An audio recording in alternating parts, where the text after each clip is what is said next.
धोना किसको? गंदे कपड़ों को धो के साफ करना धोबी का काम है। तो लोग क्या लेकर आएंगे? गंदे कपड़े लाएंगे, साफ कपड़े लाएंगे? गंदे गंदे ही लाएंगे ना। एक डॉक्टर शिकायत करे मेरे पास तो सारे बीमारी आते हैं, तो यह उसकी शिकायत वाजिब है? डॉक्टर का काम क्या है? बीमार लोगों को ठीक करना। तो बीमार ही आएंगे ना। तो वैसे ही आप एक बात समझ लीजिए, आप भी लोगों के डॉक्टर हैं। आप ये शिकायत नहीं कर सकते कि सर मेरे पास आड़े टेढ़े तिरछे मिर्छे लोग आते हैं। वैसे ही आएंगे, क्योंकि जो पहले से सीधा है, जो पहले से लीडर है, वो तो पहले से कामयाब है, वो तो पहले से करोड़पति है। वो आपके पल्ले थोड़ी पड़ेगा। आपके पल्ले कौन पड़ेंगे?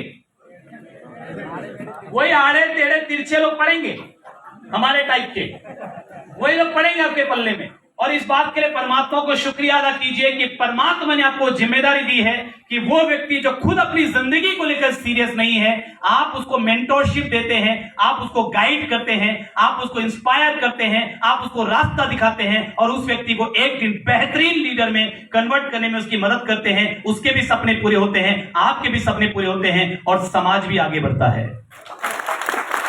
अरे परमात्मा ने ये जिम्मेदारी दी है आपको। हेलो, इस देश को जरूरत है आप जैसे लोगों की। इस देश को जरूरत है लीडर्स की, जो लोगों को सही गाइडेंस दे सके, सही कोचिंग दे सके, सही रास्ता दिखा सके। क्या आप इस जिम्मेदारी के लिए तैयार हैं? क्या इस जिम्मेदारी के लिए आप तैयार हैं? तो तैयार रहिए। तो पहला काम क्या है? Focus on the main product. क्या काम था सर? पहला focus on the main product. पहला प्रोडक्ट क्या है?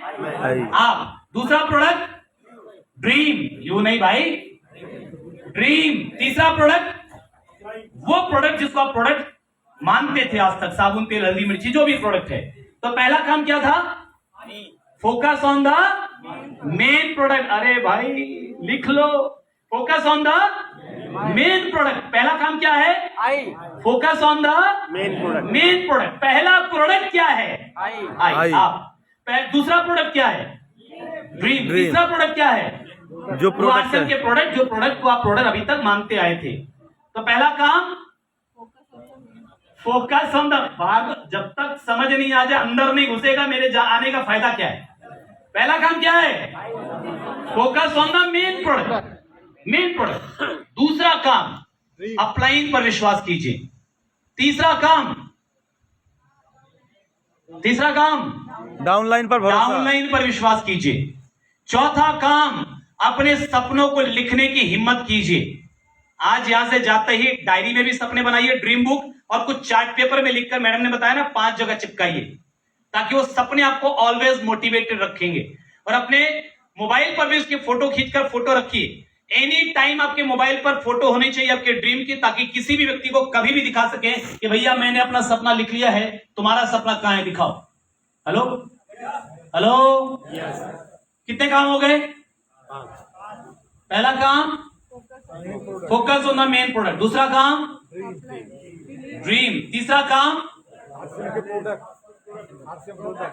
विश्वास कीजिए अपलाइन पर। तीसरा, चौथा डाउनलाइन पर विश्वास कीजिए। पांचवा काम है बी ए रोल मॉडल। अपनी टीम का रोल मॉडल बनिए। जो आप उनसे करवाना चाहते हैं पहले खुद कीजिए। आप चाहते हैं कि आपकी टीम डायमंड क्लब करे, और करना ही पड़ेगा। जो व्यक्ति डायमंड क्लब नहीं करेगा वो आरसे में डायमंड कभी नहीं बनेगा। 5000 पीवी सर, 5000 पीवी आपको नहीं आता, कोई बात नहीं। आप वीर क्लब, वीरांगना क्लब में शामिल हो जाइए। आप पिंक क्लब में शामिल हो जाइए, पीक्यूसी में शामिल हो जाइए, किसोल में फ्री में आपको ट्रेनिंग मिल रही है, अटेंड कीजिए। नहीं आता कोई बात नहीं, सीख लीजिए। यहां सिखाया जा रहा है आरसे में। सीखने को तैयार हैं? यस। सीखने को तैयार हैं? यस। तो साहब डायमंड क्लब आपको करना है। अगर लोगों से करवाना है तो पहले खुद करना है। दूसरी चीज कि आप प्लान रोज खुद दिखाइए। जो आप टीम से चाहते हैं वो दिखाए, तो आपको भी दिखाना है। कितने काम हो गए सर? पहला काम focus on the main product. दूसरा ड्रीम लिखिए। तीसरा अपलाइन पर विश्वास। चौथा डाउनलाइन पर विश्वास। पांचवा रोल मॉडल बनिए। जो आप करवाना चाहते हैं वो पहले आप खुद कीजिए। छठवां काम अपने संबंधों को बेहतर बनाइए। अपने ईगो को नीचे रखिए। सब अपने ईगो को खत्म कीजिए। आपका अहंकार लोगों से आपके संबंध खराब करता है। छोटी छोटी बातों में हम लड़ लेते हैं, गिला शिकवा बना लेते हैं, एक दूसरे से नाराजगी, झगड़ा कर लेते हैं। छोटी छोटी चीजों के लिए जमीन का विवाद होता है, थोड़ी सी संपत्ति, थोड़े से पैसों। अरे आरसीएम बिजनेस आपको करोड़ों रुपए महीने का देगा सर, क्या चंद चिल्लर जमीन के लिए लड़ रहे हैं? अपने भाई को माफ कीजिए, दे दीजिए और दिल लगा के आरसीएम कीजिए, यकीन मानिए उससे ज्यादा पैसा भी यहां से कमा सकते हैं। मत लड़िए सर, अपने परिवार से मत लड़िए, परिवार बहुत कीमती है, उसके बिना जिंदगी में मजा नहीं है।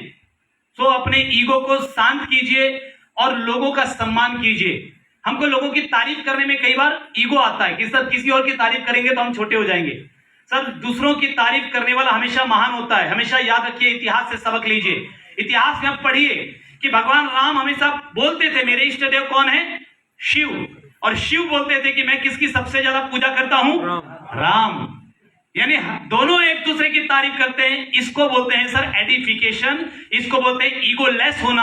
अगर अहंकार का त्याग करने के लिए आप तैयार हो गए, सच्चे दिल से अपने अपलाइन की तारीफ करने के लिए, और हर उस व्यक्ति की जिसको आपको लगता है कि सब ये व्यक्ति जीवन में आगे बढ़ रहा है, मेहनत कर रहा है, उसकी तारीफ करने के लिए आप तैयार हो गए सच्चे दिल से, आप यकीन मानिए आप एक बहुत शानदार, बहुत बड़े लीडर बन सकते हैं।